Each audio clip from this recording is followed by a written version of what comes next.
Baik, selamat siang Ibu dosen dan teman-teman sekalian. Perkenalkan saya Jaimiko Aurobotobara dengan NIM 1232407 dari kelompok 5. Pada kesempatan ini saya akan mempresentasikan hasil kajian kami yang berjudul Identifikasi Zona Reservoir Panas Bumi menggunakan metode magnetolurik studi kasus di Gunung Telaga Bodas.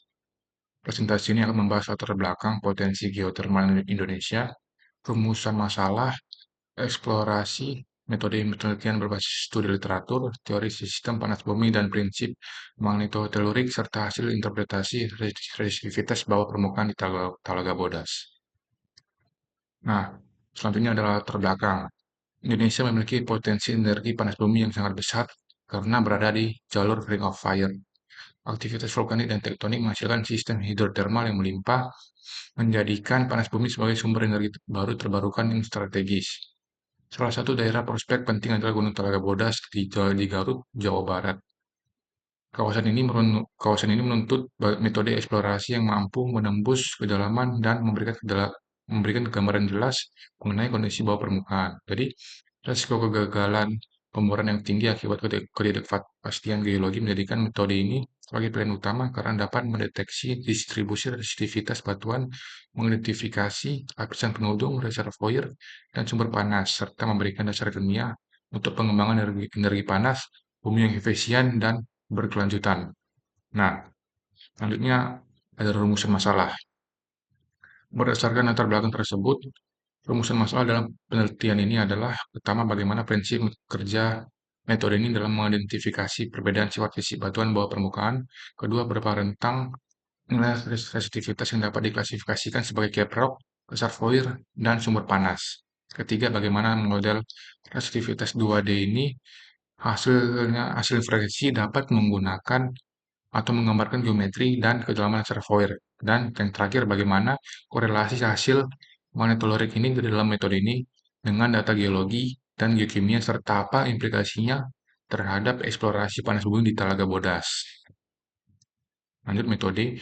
Jadi metode ini menggunakan pendekatan deskriptif kualitatif berbasis studi literatur. Jadi data utama berupa hasil survei magnetotelurik yang telah dipublikasikan seperti penampang resistivitas dan modelnya.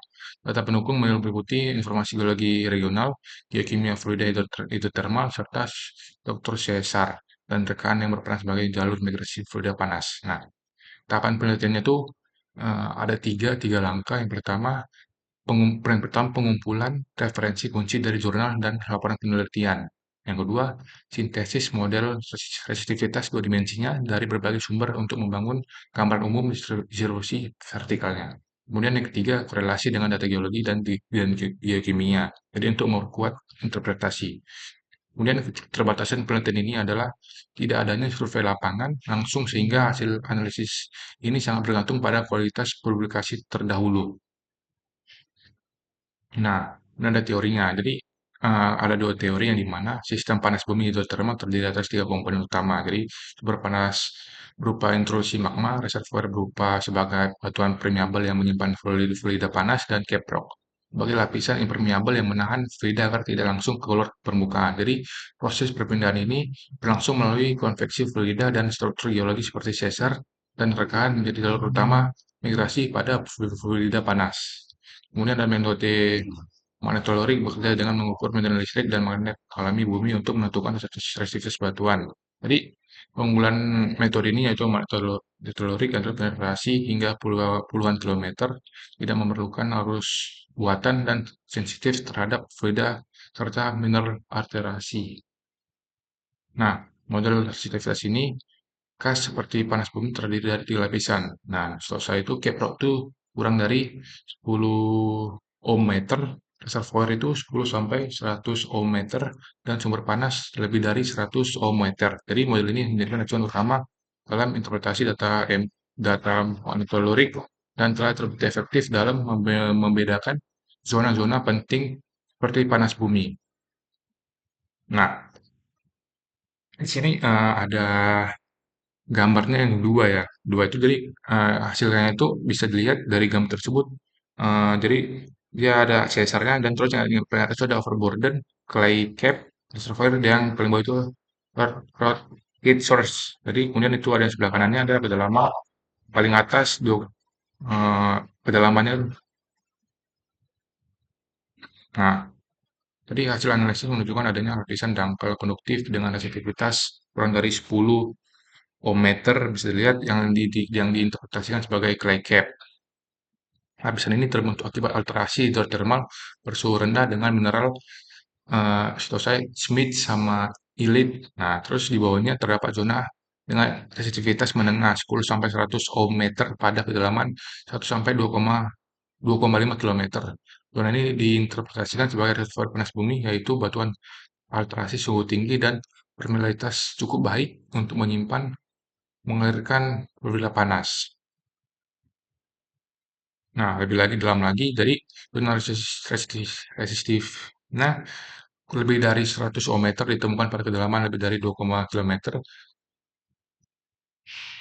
Zona ini diinterpretasikan sebagai intrusi magmatik atau batuan dasar masif yang berperan sebagai sumber panas. Distribusi juga menunjukkan adanya aliran fluida naik, jadi upflow-nya itu dia naik. Hmm,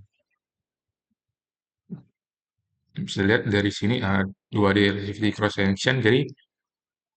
Jadi fluida naik itu di bagian selatan dan penyebaran fluida outflow ke arah utara. Jadi korelasinya dengan data geologi dan geokimia memperkuat interpretasi ini di mana rakahan produktif menjadi jalur utama, fluida panas dan kandungan ion seperti sulfat dan klorida membedakan zona clay cap dengan reservoir. Nah, jadi untuk memperjelas hasil ini, saya menampilkan beberapa gambar dan gambar yang saya buat empat visual utama. Jadi penampang sensitivitas 2D menunjukkan distribusi ini bisa dilihat. Jadi penampang sensitivitas 2D ini menunjukkan distribusi nilai tahanan di jenis secara vertikal dan lateral.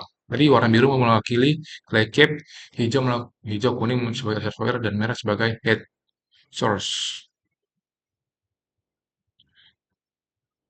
Hmm, Jadi skema sistem panas bumi. Jadi bisa lihat sistem panas bumi 3 lapis. Jadi menggambarkan struktur vertikal. Jadi head source di bawah, server di tengah, dan caprock di atas. Nah, bisa lihat sebelah kanan yang pembahasan sebelah kanan. Jadi itu ada fluida flow chart-nya di alur berikut dari fluida itu sendiri, dan di mana alurnya menyusun urutan proses dari heat source, fluida naik ke reservoir, tertahan oleh caprock, lalu keluar ke permukaan sebagai manifestasi hidrotermal sebagai fumarol dan mata air panas.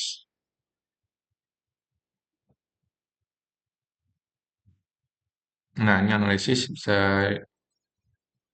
saya membuat 2 analisis. Jadi metode ini menunjukkan lapisan dangkal konduktif. Jadi yang tadi dijelaskan sebelum, jadi kurang dari 10 ohm meter sebagai clay cap dan zona menengah 10 sampai 100 ohm meter sebagai reservoir dan zona sumber panas itu dari lebih dari 100 ohm meter dan kedua itu distribusi aktivitas memperlihatkan pola up di selatan, upflow di selatan dan outflow di ke utara. Jadi korelasi ini dengan data geologi dan kimia memperkuatlah interpretasi reservoir produktif. Nah, jadi ini cukup optimal lah untuk menanggulangi resiko eksplorasi berkurangnya dan potensi energi panas bumi dapat dioptimalkan. Nah, ini ada kesimpulan. Dari kesimpulan sendiri, eh, saya menambahkan berdasarkan hasil kajian, dapat disimpulkan bahwa metode meteorik mampu memberikan gambaran yang komprehensif mengenai sistem panas bumi di Gunung Talaga Bodas. Identifikasi zona caprock, reservoir, dan head source melalui analisis resistivitas 2 dimensi memberikan dasar ilmiah yang kuat untuk eksplorasi lanjutan. Dengan pendekatan ini, resiko eksplorasi dapat dikurangi dan pengembangan energi panas bumi di Indonesia dapat dilakukan secara lebih efisien dan berkelanjutan dan berkelanjutan. Oke, mungkin segitu saja yang dapat saya sampaikan. Mungkin dari saya terima kasih atas perhatian Ibu dosen dan teman-teman semuanya. Kemudian jika ada pertanyaan atau tanggapan, saya terima. Terima kasih.